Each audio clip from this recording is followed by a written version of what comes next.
So one of the reasons I started my channel when I was just about to be 50 was because I wanted to share 50 things I wanted to do for my 50th birthday. I'm still working on that, even though my birthday was like 3 weeks ago. But the number one thing I did, I'm gonna tell you today, and it was the Camino de Santiago. So the Camino de Santiago, or the Way of St. James in English, is a network of pilgrimage routes that are all go through Spain, and the final destination to reach is Santiago de Compostela, where the cathedral is. It says that the cathedral holds the remains of St. James, one of the Jesus apostles. These remains were discovered there in the 9th century, and since then, I think it was a king, the first that did this pilgrimage, and since then, thousands of people across, no more, millions of people across 1,000 years have walked this pilgrimage. So how did I knew about the Camino and how the idea of going there came to me? So many years ago, probably about 25 years ago or 20, I read this book of Paulo Coelho called Diario del Peregrino, of a pilgrimage diary or so. It's kind of a fantasy novel, but it was the first time I knew about the Camino. And I don't know why, after I read the book, I said to myself, I want to do that. But at that time, the circumstance were not the appropriate. So I said, I want to do that, but it was something like, yeah, I want to do it, but probably I will never do. At that time, I was a single mother. I had 2 small children. I have dissimiles or many different circumstances that would make the Camino impossible at that time. But it doesn't matter. That dream stuck to my mind and kept living there. And they say the Camino starts when you start dreaming about it. And somehow, the idea of doing the Camino never died in my mind. That was a dream that was always in the back of my head. And then when I start thinking like, what is something big, or what is kind of a big dream I want to achieve, or I want to give myself for my 50th birthday, I say, I want to walk the Camino. And I start planning. So I have few videos and pictures of my Camino, but at that time, I didn't have my little camera, the Osmo Pocket, which I use to do my videos now. And also, I don't regret that I didn't take a camera with me other than my cell phone, because that when you want to build a video or do something, you are more into the video making than in the experience itself. Is a lot of time to plan and think, oh, I want to record this, or I have to take this. And I really wanted to experience, like to have the whole experience myself. So I just went for it. And I'm gonna tell you now how. So the first step was to decide which Camino I was going to do. There's not only one Camino, there are many, being the main 5 Caminos: the Camino Francés, which comes from France, the Camino Portugués, which is through Portugal, Camino del Norte, which is through the north of Spain, Camino Primitivo, or primitive, which is the oldest of the old past, and the Camino Inglés, or English Camino, which also comes from the north. I always wanted to do the Camino Francés, which comes from France, but it's about 800 kilometers. And I have a full-time job, so to walk 800 kilometers, you need about a month or 2. So yeah, I decided to do the final 114 kilometers, which is the most popular part of the Camino. It is well serviced. There are a lot of hostels, places to stay, cafeterias, restaurants, and services for the pilgrims. So I choose that part because kind of was easy to plan, and I only have about 2 weeks for this, 2 weeks of vacation. At the end of the Camino, when you reach the cathedral, you receive a document that acknowledges that you have walked the Camino, but you only get that document if you walk at least 100 kilometers if you are walking, or 200 kilometers if you are in bicycle. I think recently some rules have changed, but this is more likely what it is. So I started my walk in Sarria, and I walked during 7 days till Santiago de Compostela. I got my document, which is here, and you can see this is the Compostela you get when you reach to the end.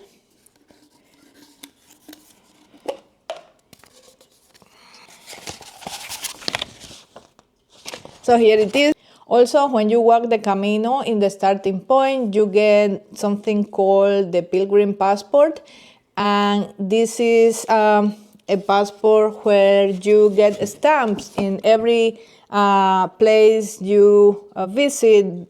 Tell, is it a cafeteria or a hostel or a house or a restaurant? You get a stamp for in each place that you visit, and this is the proof that you have walked the whole Camino. So at the end, when you reach the cathedral, you present this and you get the final stamp, and they give you the Compostela I have just shown you.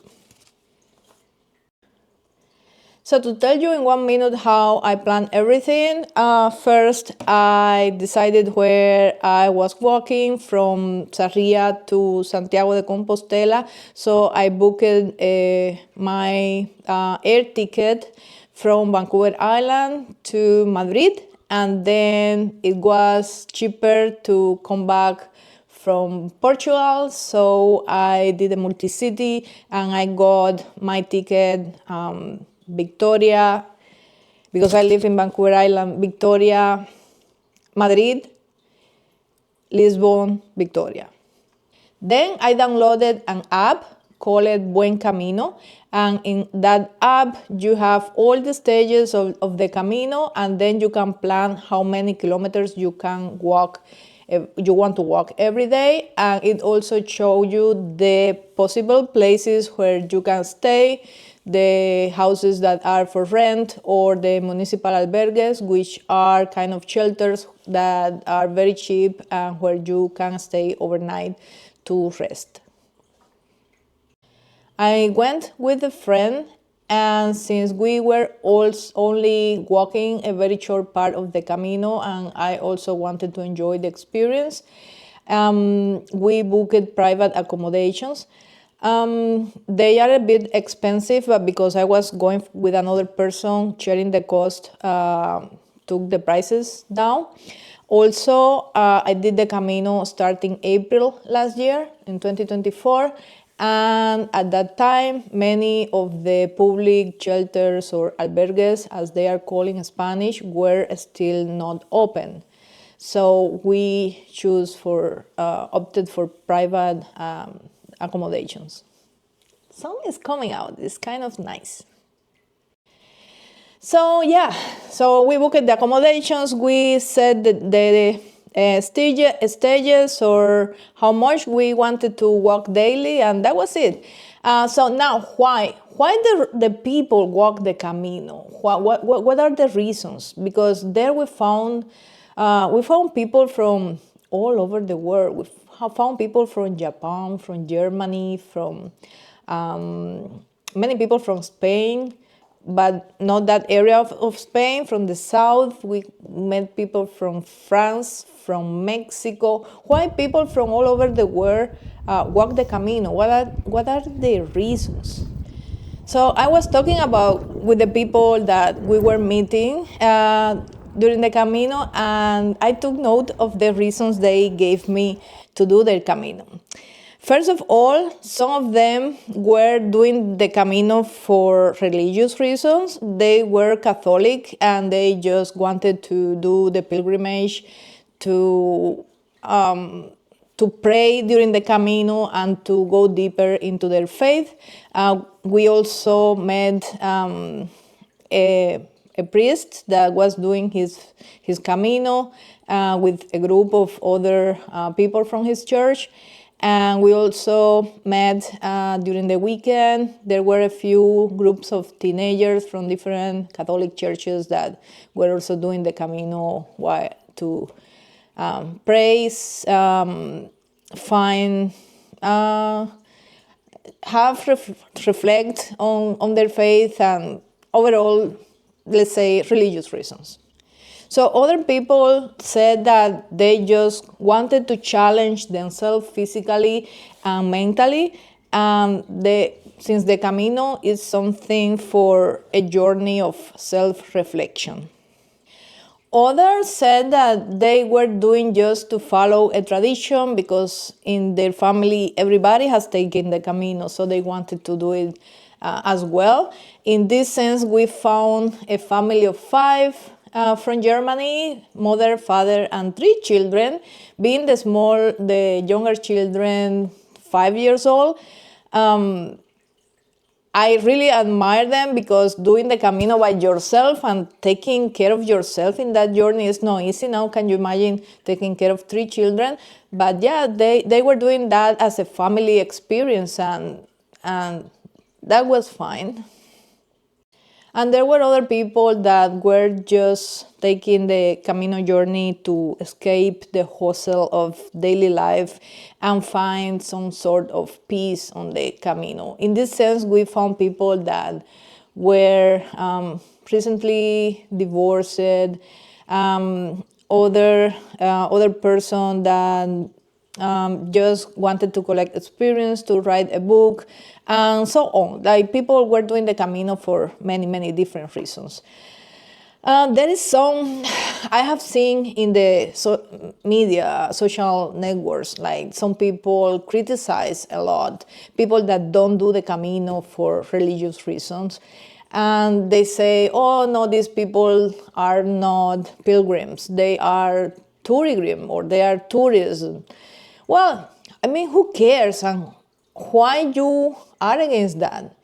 If you are respectful and I mean, everybody's free. Why people think that they can be judging others, or that you have to do the Camino this way or the other, because otherwise it's not a good Camino, or you are not doing the Camino the right way?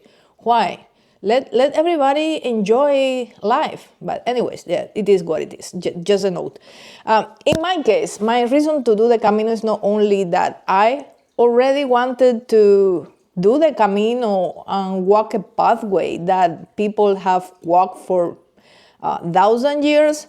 The other reason was that my family come from that zone of Spain, and I actually realized when I saw the map of the Camino that my great-grandmother came from a village that is in the Camino. So I wanted to go there because they emigrated to Cuba in the early 20th century, and they just settled there and they never went back to Spain. And for me, it was some sort of going back to my roots and going to meet where my great-grandparents were from. I did that, and I also went and I had the great opportunity to be in touch with the side of the family that is still there, and it was a very emotive moment when I walked in the house where my great-grandfather was born, and which he left one day to never come back. That was a very beautiful experience, and that was one of my reasons to do the Camino. So if you feel motivated to do the Camino because of this talk, or because you have already seen a movie or read a book that talk about it, just go for it. It's an amazing experience. And these are the 5 tips I have for you. So pack light. Only carry the essentials. A backpack should be only about 10% of your body weight. And if you have to walk with a backpack, you don't want to carry heavy stuff or things that you don't need. You also learn that the Camino is like life. You don't want to be carrying around things that doesn't add purpose to your life. Go light. Second, you need good shoes. Choose the shoes that are comfortable for you. It's not the same if you are going to do the whole Camino, and maybe walk for 2 months, than if you're going to walk for a week. But still is a challenging trail that sometimes becomes a hike. And there are sites where there is a lot of stones, and your foot can, you can strain your leg. So don't start the Camino with brand new shoes. You have to needs to be shoes that you are comfortable with. Otherwise, you will get scars on your feet. So you want to go with shoes that are very comfortable and that you have already walked on them for a little while. Plan is okay, but be flexible. Everything doesn't always go as you want. Like in life, that's why for me now life is like the Camino. Some things that you are expecting will not happen, and some unexpected things will happen. So one thing that we didn't expect was that we were the first guest of that season in one of the houses we stay, and they welcomed us with a nice chocolate box. That was a very grateful experience.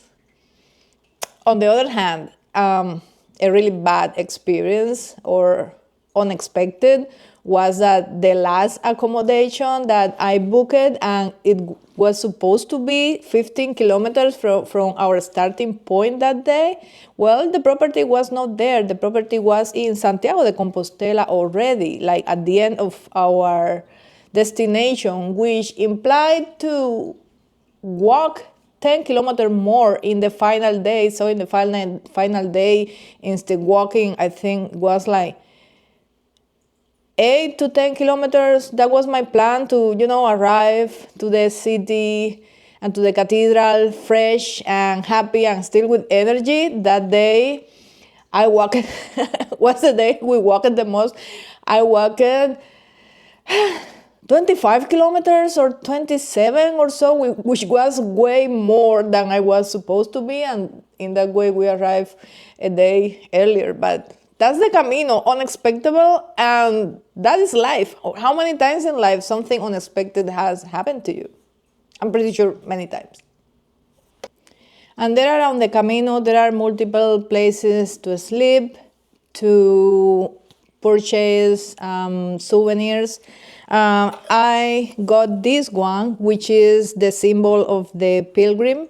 This is because it says that in 300 or 400 years ago, pilgrims would use one shell like this or a bigger one to help them drink from the water that the river or the water that comes around in all places in that area, or to help them eat, or it had like multiple uses. So it was like they carry one.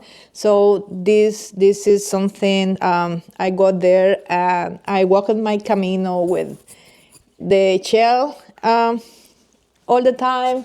And this is like a very nice souvenir that you can get. You also get the passport with all the places where you went, And if you go over them, somehow you can do the Camino again. And finally, I also got my Compostela, which I cherish, and I have as something cool I did for myself. And again, the Camino is something very soulful, very deep, that only if you have done, or only if you experience, you can understand. This is it. If you have any question about the Camino, just leave me a comment, and I will answer for you. And yeah, this was the first activity I did for myself to celebrate and to make my 50 years of life memorable. How about you? Have you done something significant in your birthday? Or yeah, let me know and share your experience. Until the next video, thanks for watching and stay gorgeous.